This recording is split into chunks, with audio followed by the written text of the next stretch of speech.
In the golden lull of early June, Miss Marple was pruning her delphiniums with the quiet care of someone who regarded gardening not merely as a pastime, but a form of moral discipline.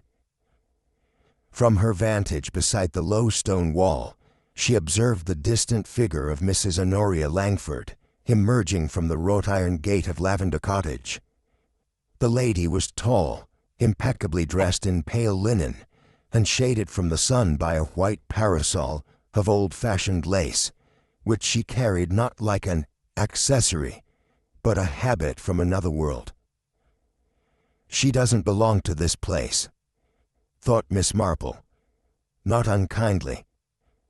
She had seen the type before, widows of some colonial circumstance, polished by foreign salons, now returned to England with nowhere quite right to land.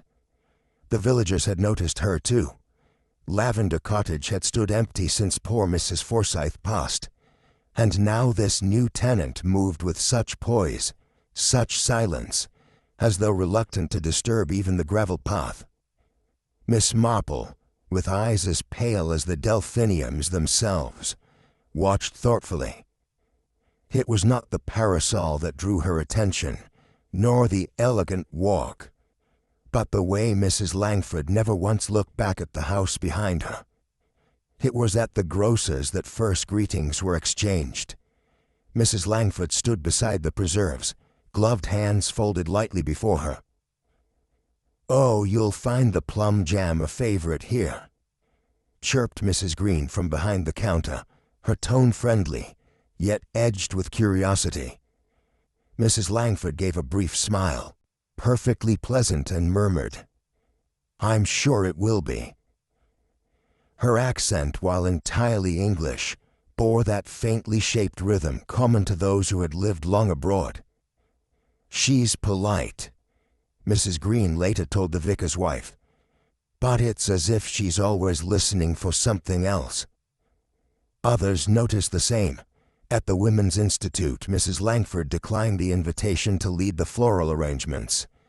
At the post office, she accepted her letters with courteous brevity. And yet, she was always there. Fêtes, charity raffles, Sunday service, present, but lightly so, like perfume, lingering without ever truly staying.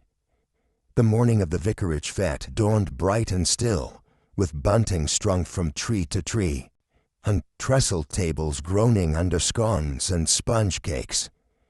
The vicar's wife, radiant in lavender gingham, directed the tea queue with military precision. Miss Marple arrived punctually, gloved and cheerful, making her way slowly across the lawn, greeting neighbors with gentle warmth. Lucy Simmons, the vicarage's part-time help, bustled between tables with her usual briskness. She was a slip of a girl, perhaps 19, with quick eyes and a voice like birdsong. Yet Miss Marple noted the shadow beneath her smile. "Someone's taken the jam pot," Lucy muttered to herself, more anxious than the occasion warranted. She paused near Mrs. Langford, who stood alone by the hydrangeas. The parasol opened at a modest tilt. Their eyes met briefly. Lucy gave a stiff curtsy and hurried on. Mrs. Langford, for her pot, seemed to vanish into the crowd's periphery, always politely apart. Miss Marple sipped her tea and behind her pleasant knots, catalogued something else. Lucy was avoiding someone, not with fear but with heavy reluctance, and Mrs. Langford had not brought the parasol with her when she arrived. It was a child who found it first.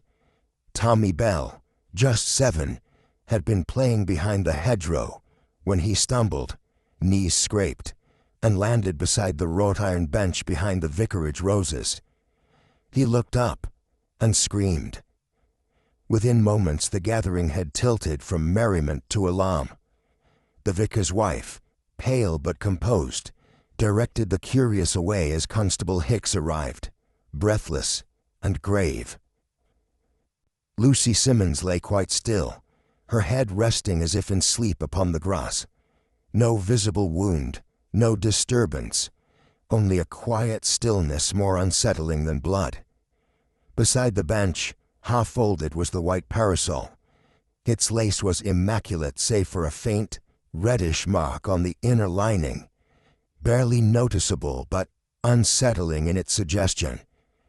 Mrs. Langford, who had been near the jam tent, was summoned quietly. She stood over the scene with parted lips, one hand rising slowly to her cheek. I left it by the hydrangeas," she said, her voice tight with something not quite shock.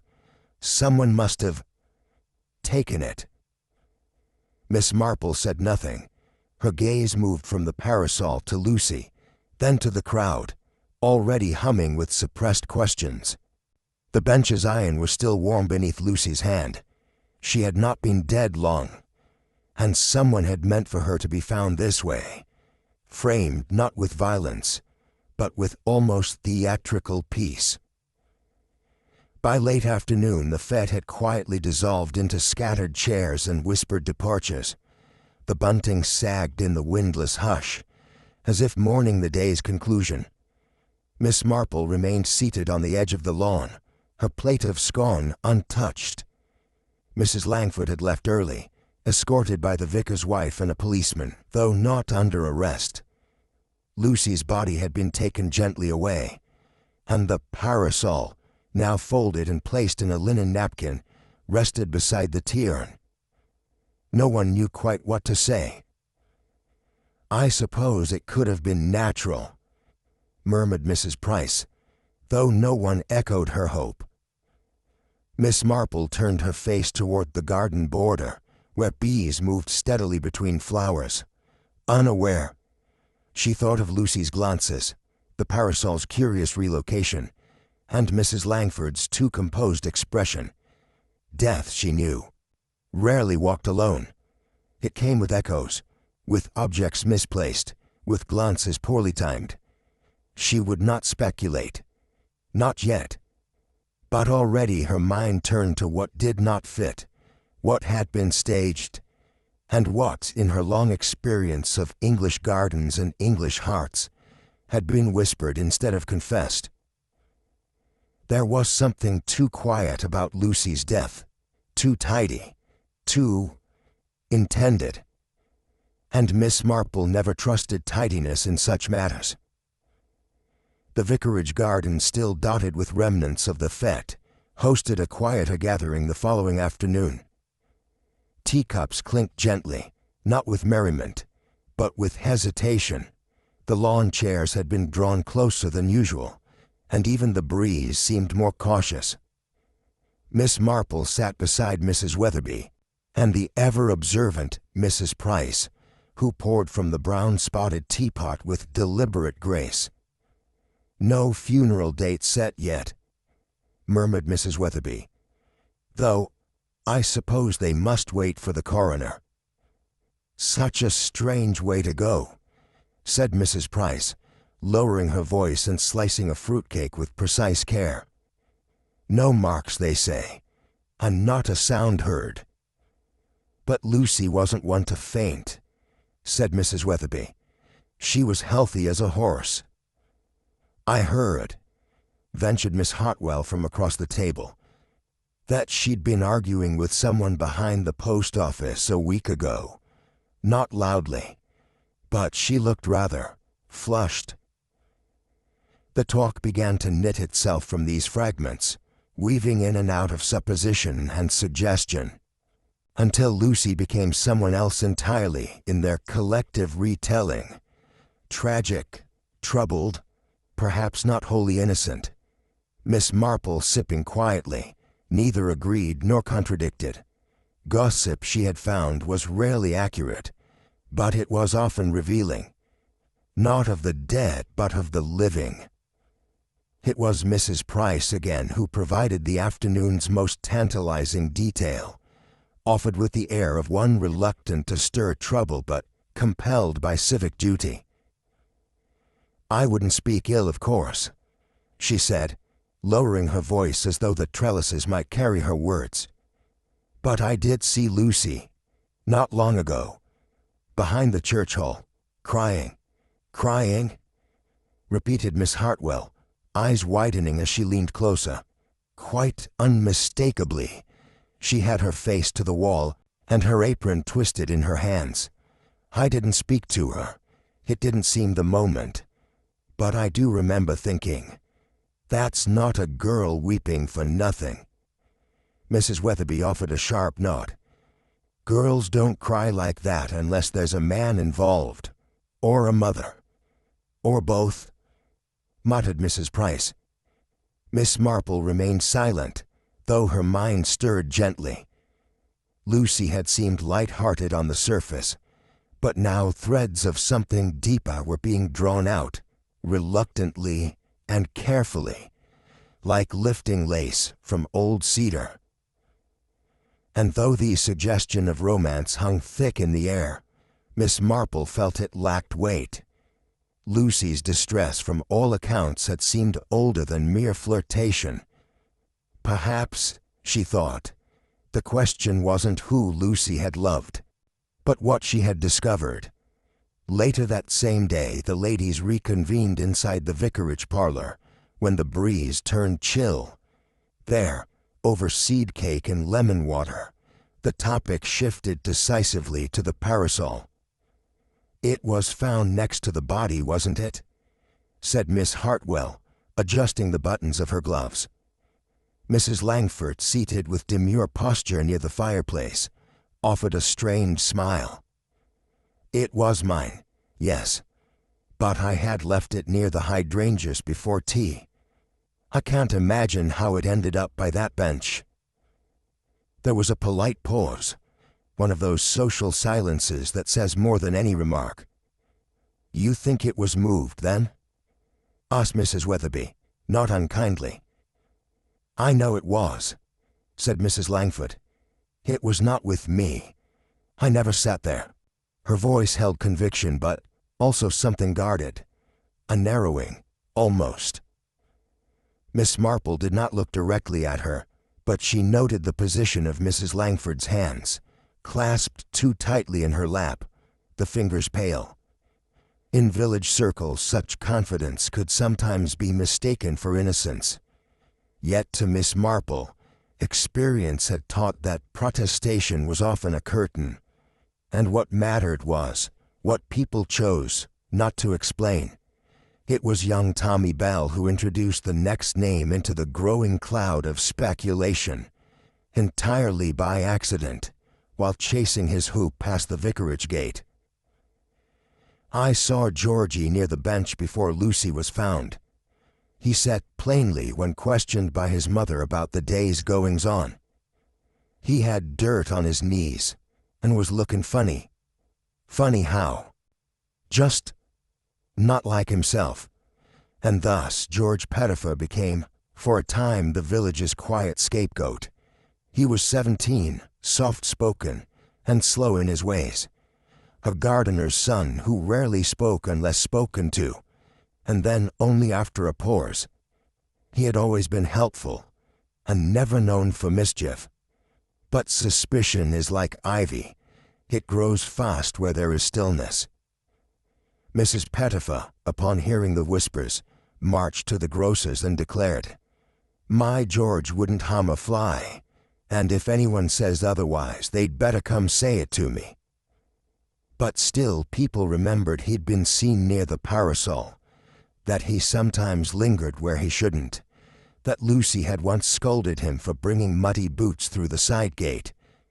Miss Marple had seen George too, once peering from the edge of the fête, his eyes flitting not toward Lucy, but to something else, something he couldn't say. Sometimes, she thought, the people who keep secrets are not the ones who cause harm, but those who witness it. By midweek, Constable Hicks paid a quiet visit to the vicarage. Over tea he unfolded a small cloth and laid out two objects with an air of restrained importance. "One," he said, "is the parasol. Well, part of it. That inside lining's not clean. There's a stain, dried, reddish." The ladies murmured their dismay. Mrs. Langford paled visibly. Blood? Asked the vicar's wife gently. Could be, said Hicks. Could be berry preserve for all I know, but we're having it looked at. And the other? He held up a delicate brass clasp, broken at one end. Found in the folds of Lucy's apron. Bit of costume jewelry, but finely made. Matches a brooch, likely. None of the ladies claimed it, though Miss Marple noted a flicker pass through Mrs. Langford's eyes. Just a flicker, like a ripple on still water. I expect she wore it herself, said Hicks. Broke in the struggle, maybe. But Miss Marple found herself doubting that tidy explanation. Lucy had been found so still, so undisturbed. It had not been a scene of struggle. Perhaps, she mused, the brooch had broken long before. Perhaps it had once belonged to someone else entirely. Someone who had cause to hide it. That evening Miss Marple returned home, the murmurs of the day trailing her like soft embroidery threads. She took her tea by the parlor window, watching the breeze stir the roses in her border. She thought again of Mrs. Langford, not the words she had spoken, but the ones she had left unspoken. There was a precision to the woman's narrative, a rehearsed quality that spoke not of invention, but her mission. And in the pattern of that her mission, Miss Marple recognized something familiar. It was not guilt she had seen, but fear. Not of the law, but of revelation. She recalled a woman from years ago in Little Wickham, also a widow, also given to parasols and lavender water, who had hidden her daughter's illegitimacy behind a wall of clipped propriety, not out of cruelty, but to preserve the memory of a husband who never knew. Mrs. Langford had not lied, but she had spoken too carefully, and George Patifer, still under quiet suspicion, had not once mentioned what he saw, though it was clear something troubled him. That too was telling. Silence in young men often held more truth than speech. Miss Marple leaned back, letting the clatter of gossip fall into place like pieces on a patchwork. The picture was not yet clear, but the shape was beginning to form, and in that shape something painful waited to be named. The kitchen of Mrs. Simmons was immaculately kept, though its silence felt unnatural, like a house set too carefully for guests who never arrived. Miss Marple perched with quiet dignity on a hard wooden chair, accepted her tea without sugar, and listened. She was a good girl, Mrs. Simmons said at last, wiping her hands on a cloth though they were already dry. Not silly, not like some. Miss Marple nodded gently, letting the woman speak at her own rhythm. She'd told me once, the widow continued, just a few weeks ago. She said she thought things were going to change for her, that she'd had a letter. Said it was about a chance or a beginning. Did she say what kind of beginning? Mrs. Simmons shook her head. Number. She said I'd understand in time. There was no bitterness in her voice, only a quiet weight of loss, like someone who had waited a long time to be needed and been denied at the last. She weren't ever secretive, the mother added after a pause, but she was careful, thoughtful. Miss Marple thanked her, eyes lingering on a photograph on the dresser. Lucy, aged 10, smiling shyly in a paper crown. Somewhere between the mother's devotion and the girl's secrecy, Miss Marple felt the edges of a story not yet told, one not of romance or rebellion, but of something older, something that had been buried beneath duty, and was now returning, quiet as breath. Miss Marple's visit to Lavender Cottage was announced with the courtesy of a calling card, though in truth such formalities had long fallen out of use. Mrs. Langford received her in the drawing-room with gracious efficiency, But it was Edith Rowe who opened the door. There was something in the woman's posture, respectful but guarded, that Miss Marple filed away without comment. The tea was served with precision, china cups, thin slices of lemon, nothing out of place, and yet the air between the two women was unmistakably strained. "I do hope the vicarage has managed to recover," Miss Marple said lightly. "Such dreadful business, at such a cheerful occasion." Mrs. Langford's smile flickered, polite but brittle. "Yes, most unfortunate." "It must be quite unsettling," Miss Marple continued, "to find one's belongings caught up in such unpleasantness." "It was a parasol," said Edith Rowe abruptly, before her employer could respond. "An accident." Mrs. Langford cast her companion a sharp glance, brief but telling. Miss Marple took a measured sip of tea. Something in the room felt displaced, as though the women were not mistress and servant, but something else entirely. And within that displacement, Miss Marple felt the ripple of an old grief, still struggling to remain unnamed. It was Tommy Bell again who provided the next thread, quite unintentionally, while waiting for a boiled sweet at the grocer's. "She was reading a letter," he said to Mrs. Hartwell, "the fancy lady at Lavender Cottage, through the parlor window. Looked like she was going to cry, then threw it in the fire." "Cried?" asked Mrs. Hartwell, lowering her voice as though the letter might still be smoldering nearby. "Are you certain?" "She dabbed her eyes, then shut all the curtains fast," Tommy replied, serious as a town crier. Miss Marple heard the story the following morning and said very little, but later, while selecting stamps at the post office, she asked Miss Leake whether Mrs. Langford had received any foreign post. "There was one," said Miss Leake after a moment's thought. "From London, but with Indian script on the envelope. Funny-looking seal. It smelled of something. Old ink, I suppose." Miss Marple nodded. Letters were often the last surviving truths of any household. They slipped through cracks, arrived out of time, and said the things people dared not voice aloud. And if Mrs. Langford had burned hers, it was not to forget. It was to hide what had finally come home. Much Benham was a larger town, a place of well-worn steps and discreet brass plates.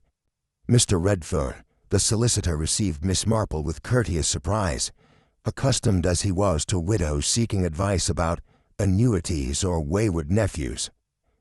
"I shan't take long," she assured him. "I was simply hoping you might recall a recent inquiry by a young lady named Lucy Simmons."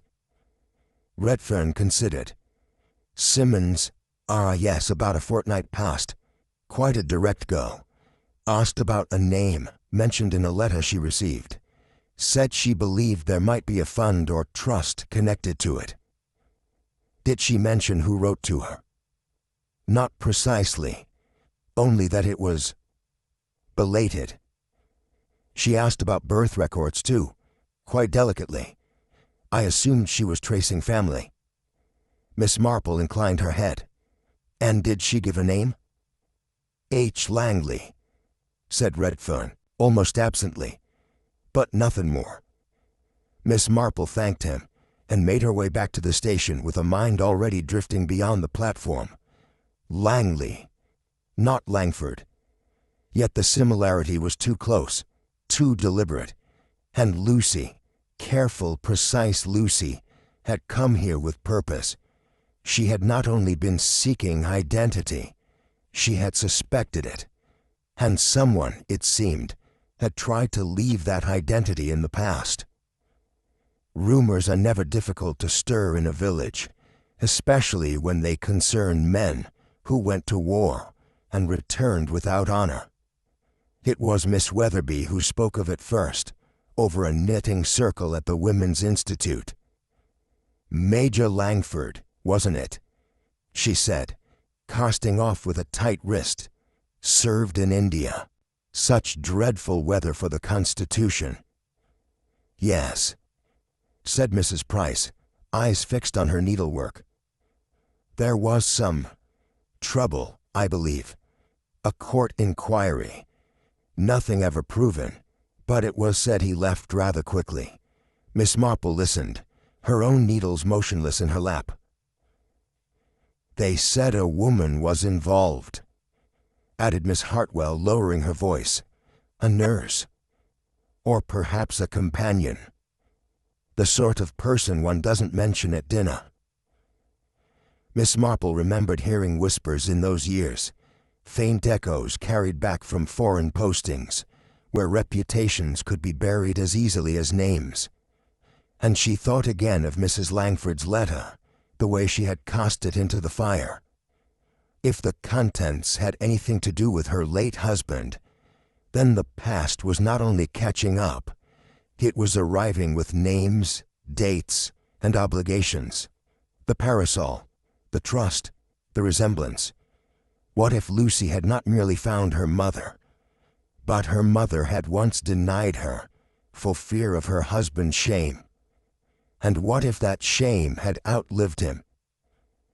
Miss Marple took tea that Thursday with Miss Juliet Crosby, a former matron at a convalescent hospital near Bath, and a woman of sturdy principles and deliberate speech. "Edith Rowe," she repeated after a long moment.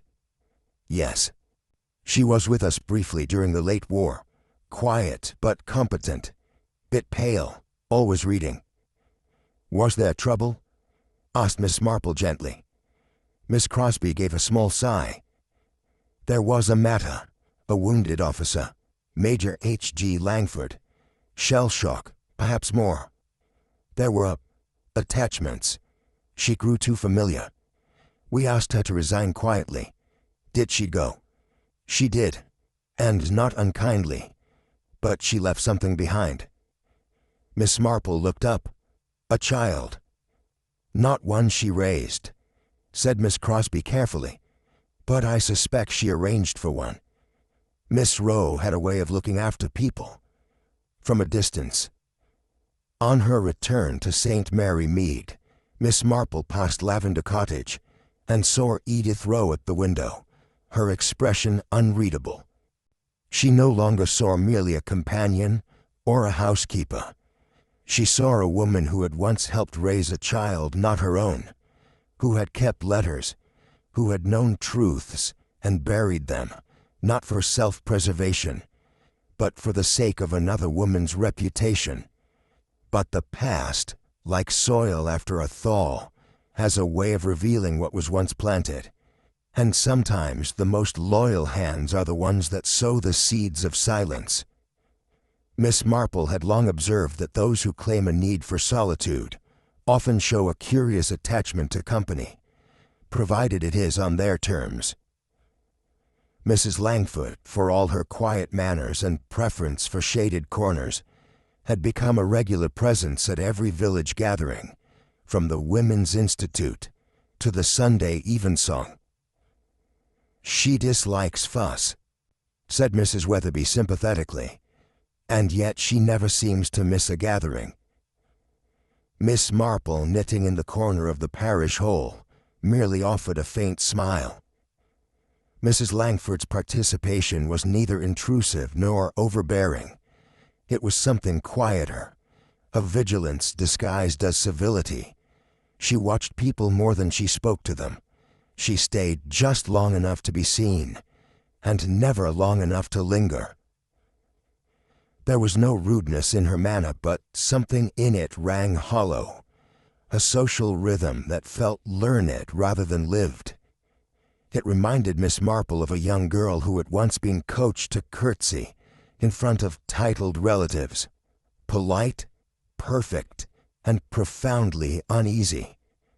And the more Mrs. Langford presented herself as aloof, the more Miss Marple suspected she had come to St. Mary Mead, not to be left alone, but to be left unexamined. It was not her first visit to Mr. Redfern, and he greeted Miss Marple with a respect that bordered on fondness. The legal mind, after all, appreciates clarity, and Miss Marple had a talent for arriving at facts with the softness of lace. "I wonder," she asked gently, "if you recall anything further about Miss Lucy Simmons' visit. You had mentioned a trust she was inquiring about." Redfern folded his hands. "Indeed, she was, how shall I say, composed. She asked if there existed a document concerning a bequest from an anonymous party, a trust she believed that had been kept in confidence.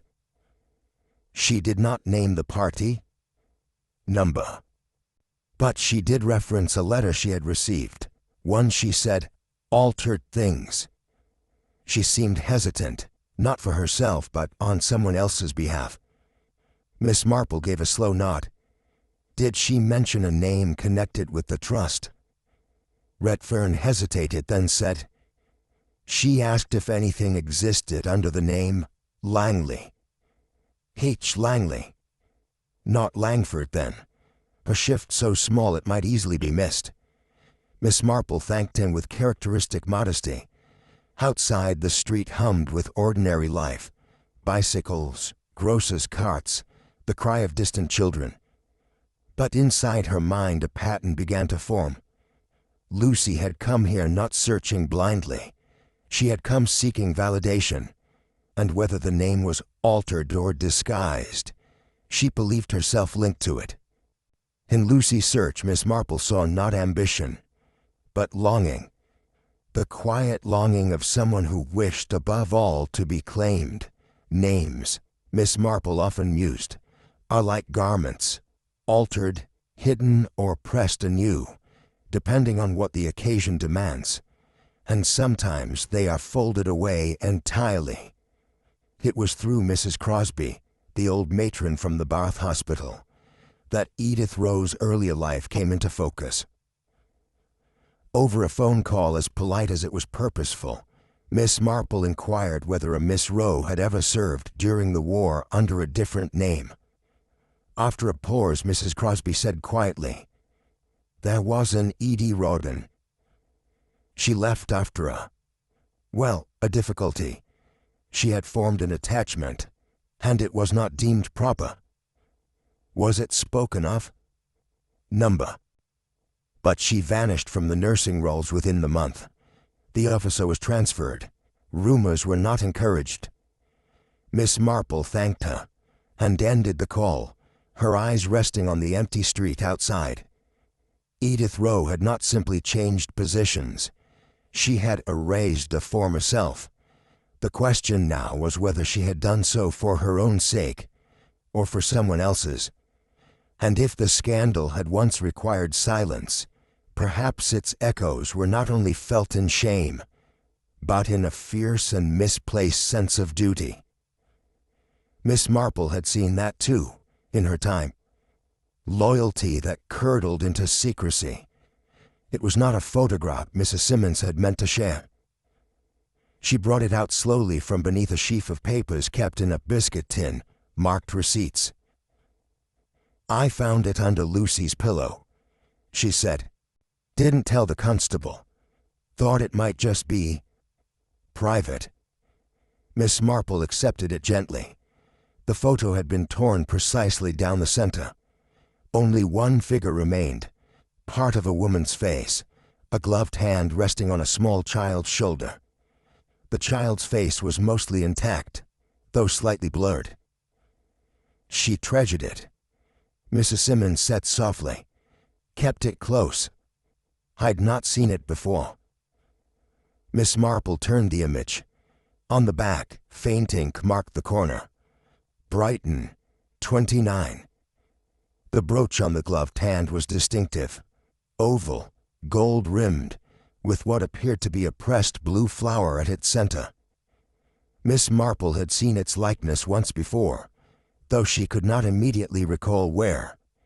What struck her was not the photograph's damage, but its preservation. Lucy had not discarded it in bitterness. She had kept it hidden, close to her bed, perhaps even sleeping beside it. To Miss Marple it did not speak of vengeance. It spoke of hope, and the kind of hope a girl would keep close if she suspected the woman in the photograph might be her mother. The records in St. Mary Mead's parish chest were neatly bound and crisply dated, though Miss Marple found herself consulting them less frequently these days. Still, the vicar obliged her with kindness, setting out the old baptismal register with reverence. There was no record of a child named Langley, or Langford, born to Honoria, or otherwise. Yet Miss Marple noticed a curious gap in the pages between March and May of 1926.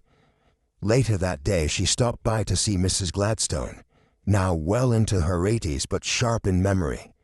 She had served as midwife for half the county before retiring, and when asked about births at Lavender Cottage, or thereabouts, she tilted her head.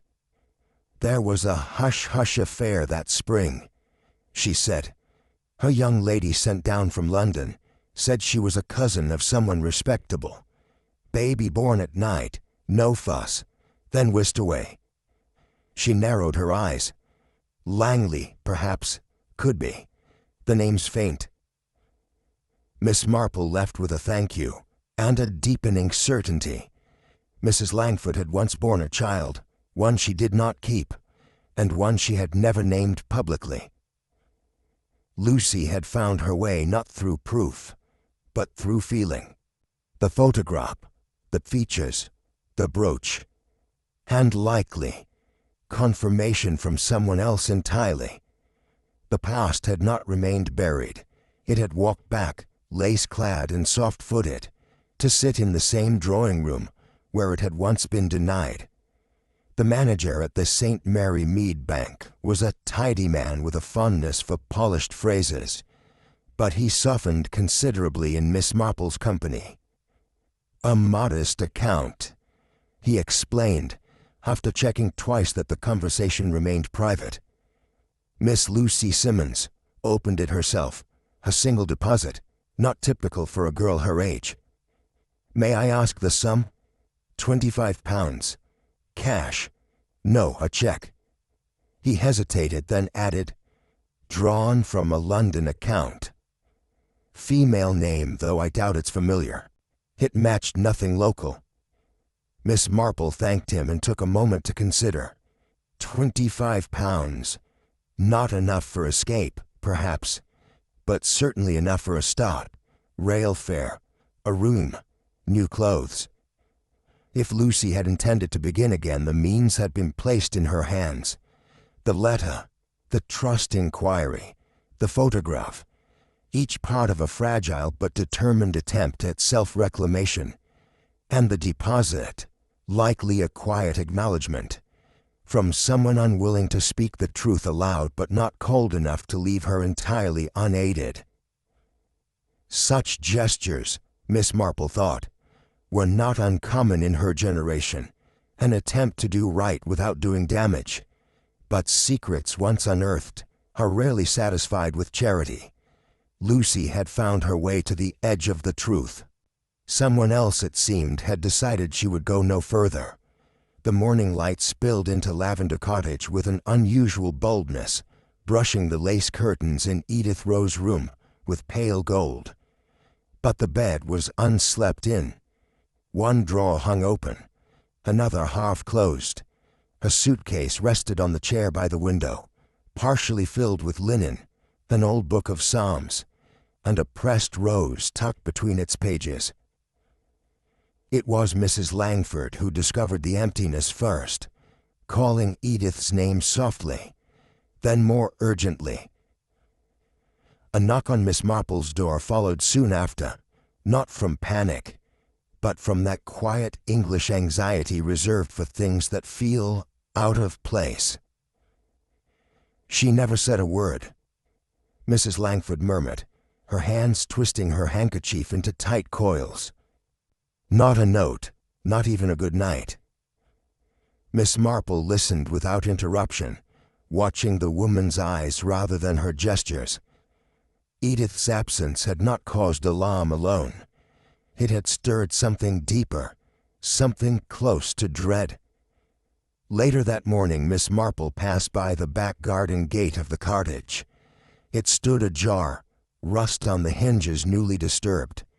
The dew on the grass had been disturbed by small, careful footsteps. People do not vanish, Miss Marple thought, without having first been erased from conversation. And Edith Rowe, for all her silence, had been part of every moment since Lucy's death. Now she was gone, and the house had begun to echo. Sometimes the loudest consequence of truth is its absence. It was just past midday when the village postmistress, Miss Leake, witnessed a scene she would later account to no fewer than 6 neighbors, each with increasing detail. Mrs. Langford, always composed and scented with powder and violet soap, entered the post office with her usual grace. She asked very quietly whether anything had arrived for her. There was a telegram, cream envelope, neat handwriting, from London, marked immediate.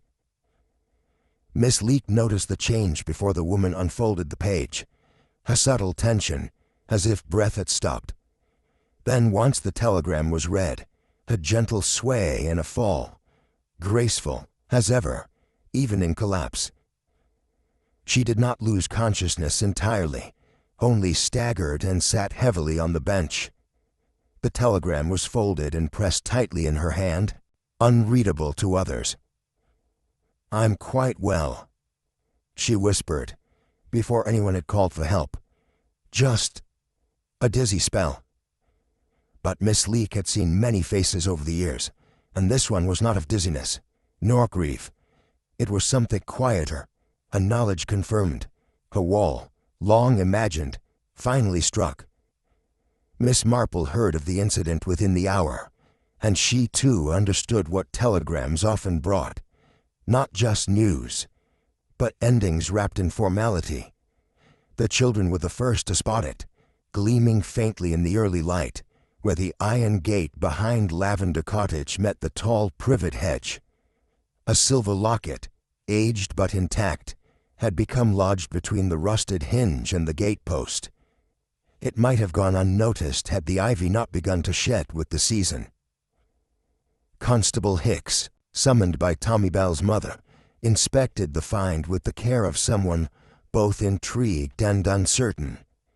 Inside the locket was a single curl of auburn hair, tied with faded ribbon. The initials engraved delicately inside the lid read, L.E.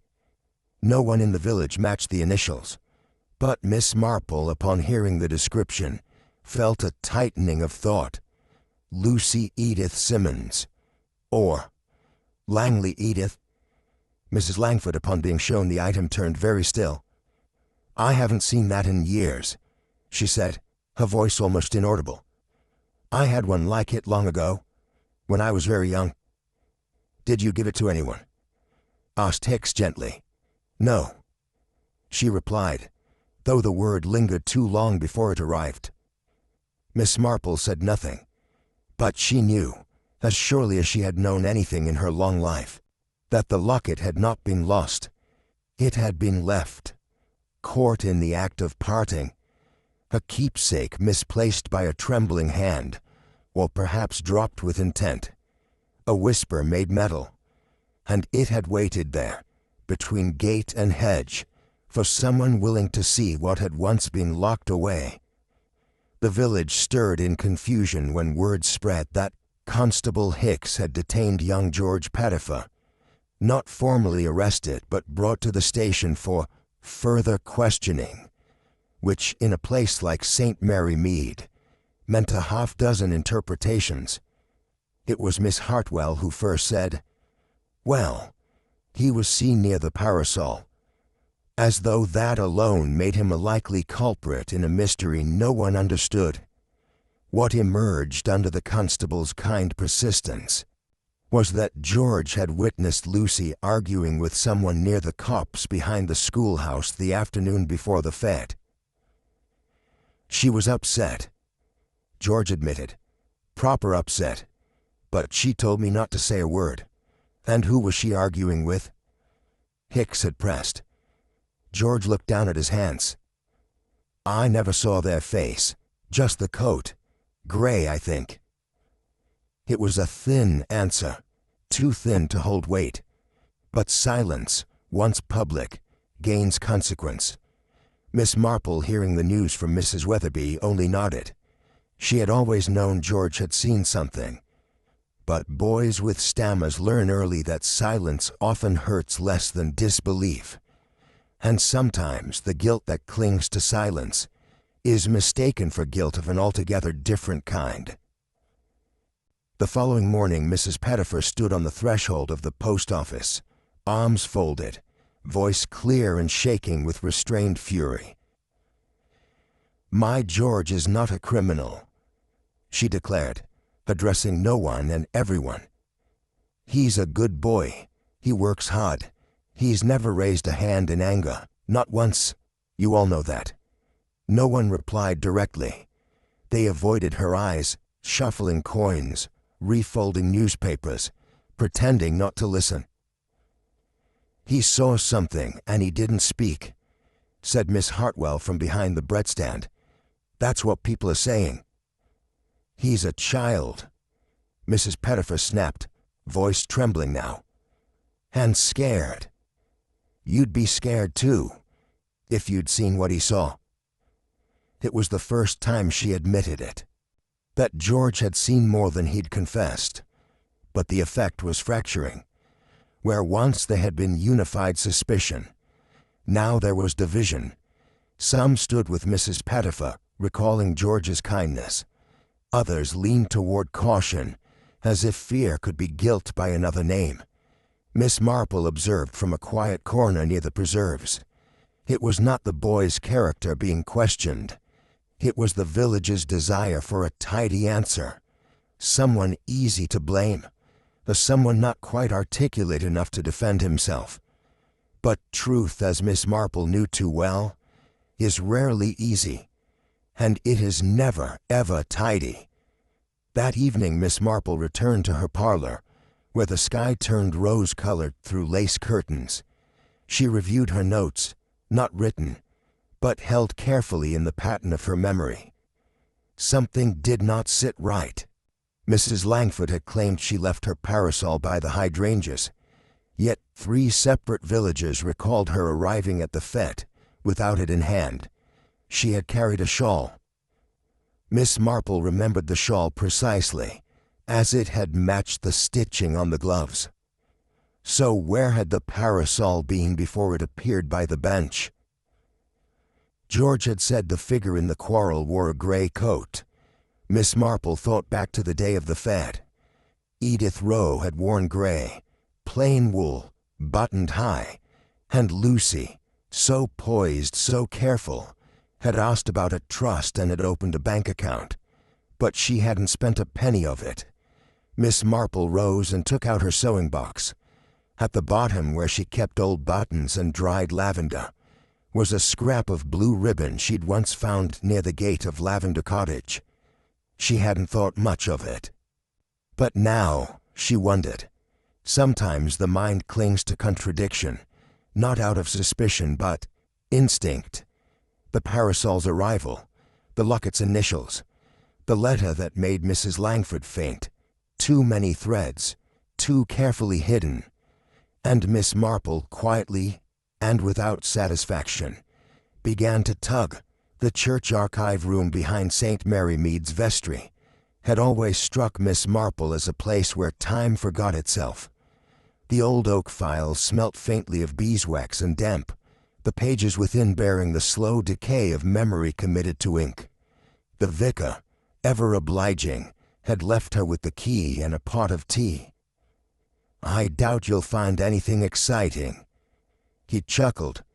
Just generations of Smiths and Thompsons. But Miss Marple knew that her mission was often more telling than presents. She began with the 1926 baptism register. The handwriting was careful, names neatly entered. But March to May held a blank, not a missing page, just a space, a line skipped where one should not have been. Then she turned to the miscellaneous records, guardianships, bequests, and one, tucked into the rear of the box, marked, Adoption, Private. The name listed as the child's guardian, H. Langley. It was not conclusive, but it was enough. Miss Marple sat for a moment longer than necessary, her eyes on the dust motes dancing in the angled sunlight. What the village had taken as polished poise in Mrs. Langford had always carried another texture, that of secrecy burnished over time, of motherhood repurposed into performance. Lucy had not been mistaken in her pursuit. Her instinct, as so many young women's instincts are, had been heartbreakingly correct. The truth had been placed in a drawer and closed softly, but even drawers in time let out their scent. The school at Much Benham retained little of its Edwardian air, but Miss Partridge, the retired headmistress, had preserved her ledgers with near ecclesiastical pride. When Miss Marple inquired about a girl called Lucy, possibly enrolled under a different surname, Miss Partridge frowned thoughtfully and fetched the older volumes. "I remember her," she said, tapping a line in neat fountain pen. "But she wasn't Simmons then. She came for only 2 terms. The girl had a quiet manner, sweet but curious, always looking around the room as if measuring it." Miss Marple looked at the faded name. Lucy Edith Langley. "She vanished quite suddenly," said Miss Partridge, "taken out by a woman who claimed to be her guardian. No explanation. The entry was dated early 1937. The age matched. The name matched." Miss Marple closed the book with a deliberate touch. Lucy had been sent away and then reclaimed, renamed, and folded into another story. But the memory of that schoolroom face, curious and uncertain, had not been erased. Sometimes a child carries a name that doesn't belong to her, and yet somehow wears it like skin. Lucy had carried 2, both shadowed, and in the eyes of those who remembered, it had never quite fit. Miss Marple's next visit took her to the infirmary where wartime records were still kept in thick bound logs, maintained more by habit than necessity. She requested the nursing rosters from 1919 to 1921, focusing on the convalescent wing that had once treated returning officers. It was there she found it. Nurse Edith Rawdon, later noted as Edith Rowe. The register was dry, factual, but one entry had been underlined by a later hand. Dismissed. Confidential circumstances. Miss Marple inquired discreetly with the current matron, who remembered whispers from older colleagues. She was thought to have become entangled, said the matron delicately, with an officer recovering from a nervous collapse. There were no charges, but it was agreed she should go. The officer's name, when traced through the medical file index, was unmistakable. Major Hugh Langford. Miss Marple sat a moment longer than necessary. The page opened before her. Edith's departure, Mr. Langford's disgrace, the house she now shared with his widow. It all curved into a silent arc. Edith had not been cast out because she was careless. She had been removed because she had known too much, and perhaps had cared too much. Secrets of war, like shrapnel, often remain buried, but they never stop aching in cold weather. The envelope came to the vicarage by mistake, mixed in with Mission Society pamphlets and an overdue gas bill. The vicar's wife had handed it to Miss Marple out of habit. knowing her to be most adept at returning lost items with quiet discretion. It was addressed to Miss Edith Rowe, Lavender Cottage, St. Mary Mead. The return address bore a London solicitor's mark, but it was the postmark and the handwriting that held Miss Marple's gaze, both too refined, too precise, a letter of formality cloaking something personal. She did not open it, though she did note the name inscribed in faint blue ink on the back of the flap. E. Rawdon. Edith's former name. It had not vanished after all, and whoever had sent the letter had used it deliberately. The envelope was returned, of course, but its detour confirmed what Miss Marple already suspected. Edith had not entirely severed ties with her past. Some thread had remained, and in that thread, a knot had finally tightened. Miss Marple thought again of Mrs. Langford's collapse at the post office, the telegram clutched in her trembling hand. If Edith had received word of inheritance, of lineage, of legitimacy, then it had also come to Mrs. Langford. 2 women, 1 truth, 1 child between them. And now only silence remained where words had once tried to rise. Miss Marple had seen many parasols in her time, some were decorative, some functional, some purely for show.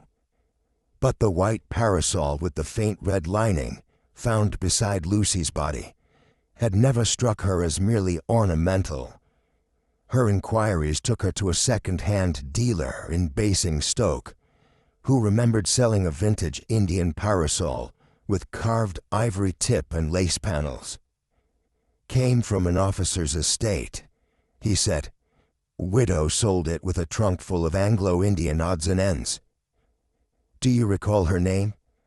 Langford. Same as the officer. Moved south after he passed. Miss Marple thanked him, her thoughts returning to Lavender Cottage.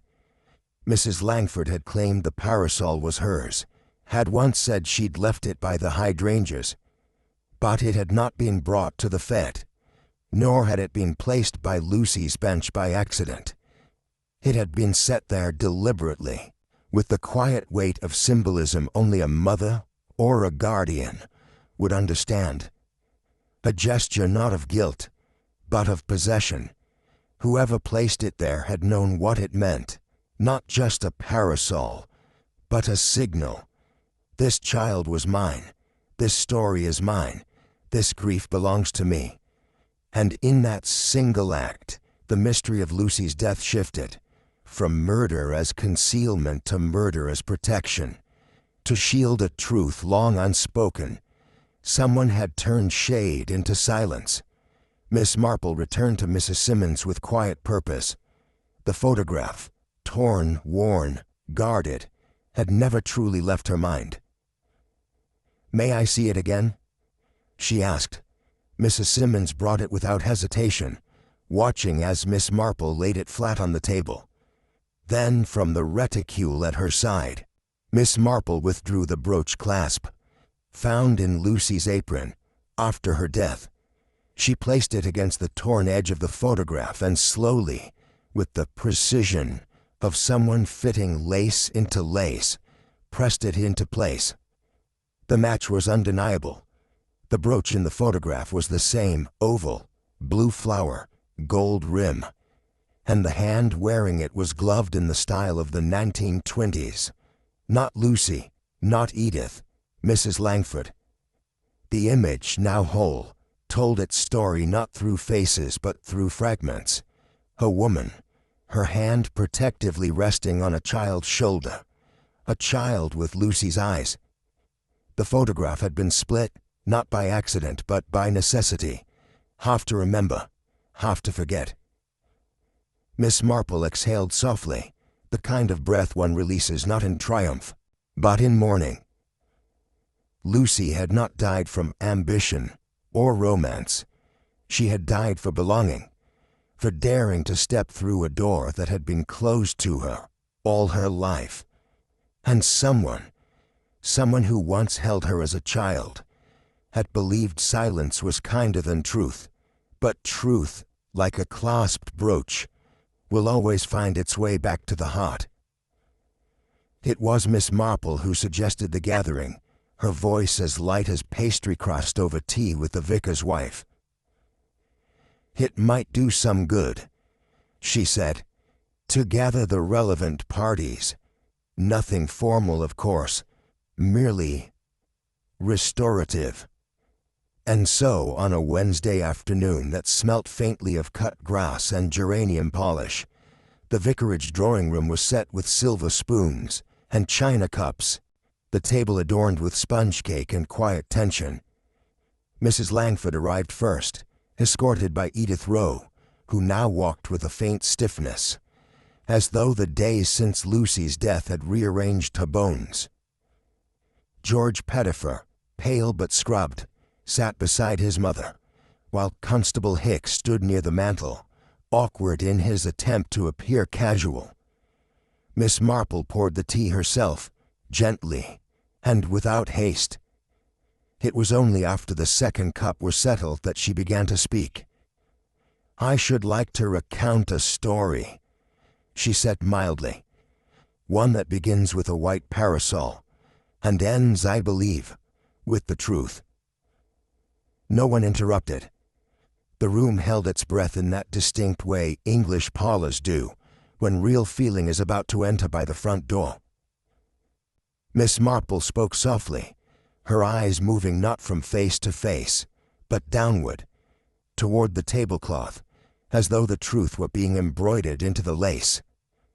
Lucy Simmons was not merely a maid. She was a girl who had, through careful observation and a single letter, come to understand that her place in this world was not what she had believed. She was, in fact, the daughter of a woman who could not name her, a woman who had once called herself Langley, H. Langley. There was a flicker across Mrs. Langford's face, no denial, only dread. She sought out a solicitor, asked about birth records. She found a photograph, torn in two, and with it, a brooch. The match was too precise to be coincidence. Edith's hands, folded in her lap, grew tighter. She asked questions. She received a small inheritance, and she planned, quite privately, to begin again. I believe she did not wish to shame anyone, but she did wish, perhaps for acknowledgement. For a name, Miss Marple paused, lifting her teacup briefly, as though offering grace. It was then, I believe, that someone close to her, someone who feared what revelation would do, took a step not of cruelty, but of sorrowful resolve. Her eyes rested now on Edith Rowe, whose stillness was more eloquent than any defense. In the quietest hour, Lucy drank her tea and did not rise again. There was no gasp, only the rustle of fabric as Mrs. Langford's spine curved forward, as though a weight long held had finally settled upon her. Edith Rowe said nothing at first. Her eyes, heavy-lidded and dry, remained fixed on the tray of untouched biscuits. "I did not hate her," she said finally, her voice low. "I loved her. I have loved her since the day she was placed in my arms in that hospital, crying for someone who could not claim her." No one moved. "I cared for her mother," Edith continued, "more than perhaps I should have. I stayed nearby, always nearby, even after Major Langford's death, even after we thought it safe." She looked then at Mrs. Langford, who stared at her as though seeing her for the first time. When Lucy arrived, when she started asking, I begged her to stop. She said she would not go public. She said she would go quietly, but she wanted to know. Edith's hands trembled. I knew Honoria couldn't bear it. She'd built everything on silence, on forgetting. If it came out, she would be broken. There was something terrible in the softness of her next words. So I did what I thought would protect her. I made the tea. A silence settled then. Not outrage, but mourning. The sorrow of a village, not for what had been done, but for how far kindness can twist when left unspoken too long. Miss Marple offered no judgment. She simply looked, not at Edith, but at the empty cup on the sideboard. Some poisons, she thought, are brewed not in vials, but in the silence of drawing rooms. Miss Marple folded her hands in her lap. There remains the matter of the parasol, she said, her voice even. Mrs. Langford looked up then, her face stark against the shadowed window light. I never took it to the fête, she whispered. I never touched it that day. You did not, Miss Marple agreed. But Edith did. Edith gave a single nod. It was symbolic, Miss Marple said, placed beside Lucy not as accusation but as shelter, a way to say, without words, that she was not abandoned, that she belonged. She paused, letting the weight of the gesture settle. People often assume evidence is meant to deceive, but sometimes it is placed with love. To mislead the world, yes, but to honor someone, the world never knew. Mrs. Langford closed her eyes. It was mine once, she said.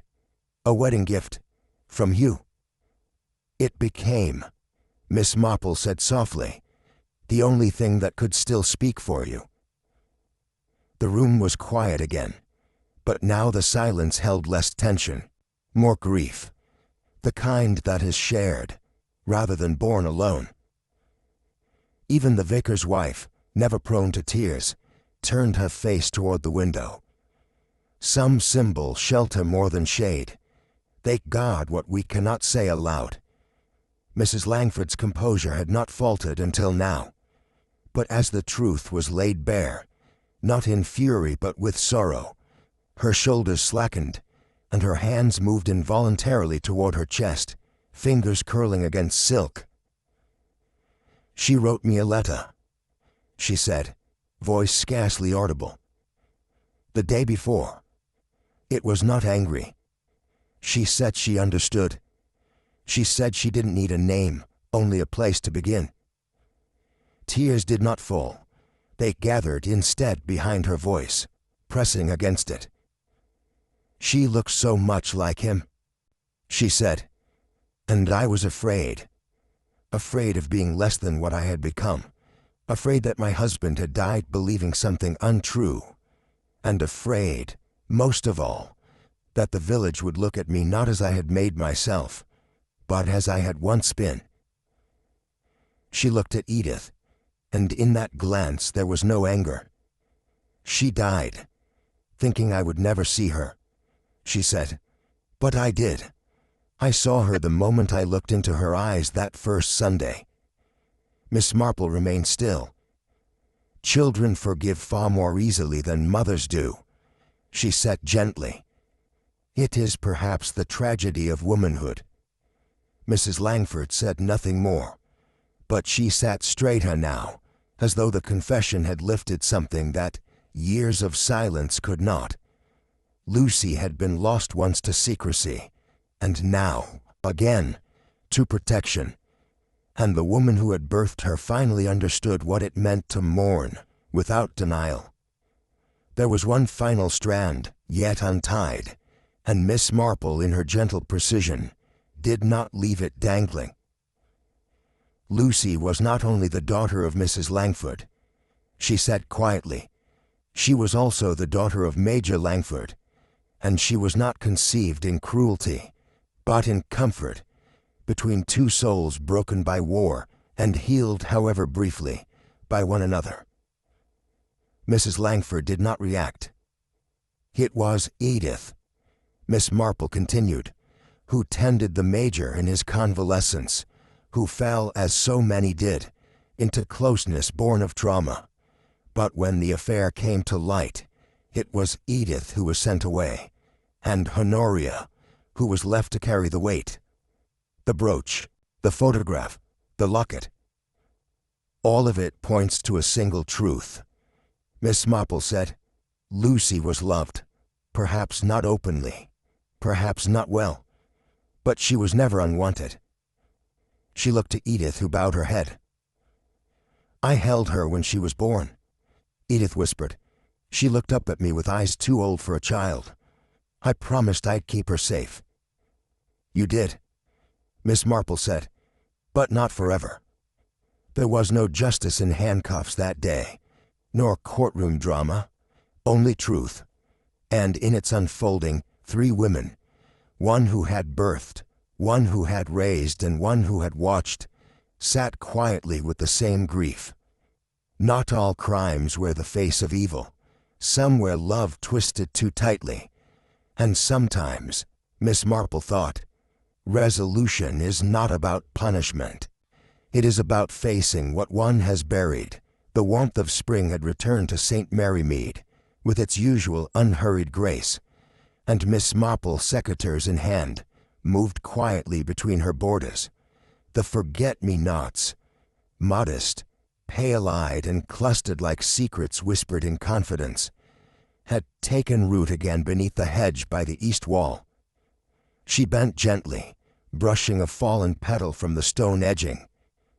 The earth felt looser this year, somehow gentler, as though it too had absorbed something solemn and now breathed it out as blossom. It was not gardening in the usual sense that kept her here so long this afternoon. It was remembering the girl who had passed by that very hedge, parasol in hand, unaware of how short her time would be. Nature, Miss Marple mused, does not mourn loudly. It simply continues. But in the unfurling of green, there is often a quieter form of mourning, the kind that looks like peace. The parasol was still at the police station, though it would likely remain unclaimed. Pale ivory, trimmed in lace that had once been white, it now sat folded in a drawer, marked evidence. Miss Marple remembered it not as an object, but as a gesture, delicate, wordless, and tragic. Edith had placed it beside Lucy with such care, a symbolic shield from judgment, not the sun. And though it could not change the outcome, it had made its final statement with elegance. Such things did not belong in courtrooms. They were the ephemera of conscience, objects left not to conceal but to carry meaning. She had seen many such gestures in her time. An old letter burned in a hearth, a button sewn back onto a coat, never to be worn again. The parasol was one of them. Its silence had not concealed guilt. It had revealed the sorrow of love too long hidden. Miss Marple poured her tea with unhurried precision. The familiar clink of china and the faint scent of bergamot, her comfort to the quiet of the drawing room. There were things people said, and then there were the things they lived. Lucy's letter had been written, but it was the unspoken that shaped the lives around it. The things Mrs. Langford never admitted to herself. The sacrifice Edith never demanded recognition for. The inheritance of shame passed not through documents, but through gestures, avoidance, and silences at supper. She took a sip. There was no bitterness left in it. The village would move on, of course. Drapes dusted, cakes baked, the next committee meeting scheduled. But behind every polite conversation, Miss Marple would see the shadows of truths never fully spoken. And still, she thought, there is mercy in the truth. Even when it arrives too late to prevent the sorrow, it prevents its repetition.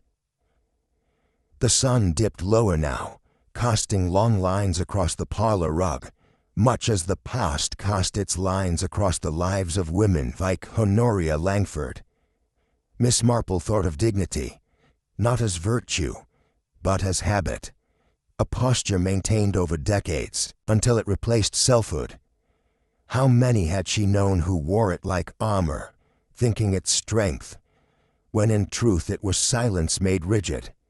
And yet, She did not judge. Pride, she understood, had often been the only refuge available to women of Honoria's generation. To admit frailty, to acknowledge mistakes, had meant social ruin. And so, they learned to survive by pretending perfection. She turned her gaze toward the window, where forget-me-nots pressed gently against the glass. The truth, when it came, had not shattered Mrs. Langford. It had simply removed the veil, and there, beneath it, stood a woman older, wearier, but perhaps for the first time, real. Some truths arrive not with thunder, but in the hush between afternoon cups of tea. What began with a parasol forgotten beneath a garden bench unfolded into a tapestry of grief, love, and quiet choices made in the shadow of pride. In the end, there were no grand villains, only people bound by secrets too delicate to speak aloud, and a child caught between a nurse's duty and a mother's silence. Miss Marple did not judge. She simply saw, and in seeing, allowed others to finally say what had never been said. It's curious, isn't it? How objects can speak when people will not. A parasol, a brooch, a photograph torn in half. Each whispered something someone wanted to hide. But in the end, it was not vengeance that resolved the matter, nor anger, only understanding. And that concludes today's journey into the shadows of mystery and deduction. What did you think of this case? Did you see the twist coming, or did it catch you by surprise?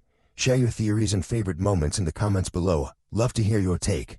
And if you're craving more thrilling detective tales, don't forget to like this video, subscribe, and hit the bell so you never miss the next mystery. Until then, stay curious. The next clue might be closer than you think.